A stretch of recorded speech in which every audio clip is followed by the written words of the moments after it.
As we've been reporting all morning long, Britain's largest insurer, Prudential, is buying AIG's Asian unit for $35.5 billion. Bloomberg partners with the FT to bring you Lex on Bloomberg so you can get a sneak peek at the Financial Times' flagship column a day early. Richard Stovin-Bradford joins us now live from London. Richard, let's talk about the story from Prudential's perspective. What chances of success will the UK company have with this deal? I think they're going to have quite a bit of homework to do with their investors at home, but there are two legs to this transaction, if you like. There's going to be a rights issue that is equivalent roughly to Prudential's market capitalization.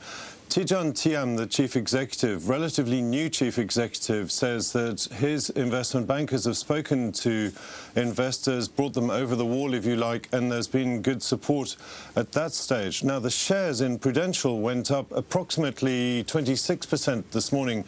They're now back down about 12%. That sort of tells me that hedge funds have climbed in, if you like, for leg two, because don't forget that AIG was originally going to do an initial public offering of this in Hong Kong. And there's strong investor interest from Hong Kong investors for this deal. So I think a lot of people are positioning themselves, and hedge funds are probably getting in on the act, ready to on-sell the shares to Asian investors down the road. And there is going to be a dual primary listing in Hong Kong. Okay, we look ahead to that. Richard, what is Prudential paying for this in terms of multiples? Is it overpaying in any way?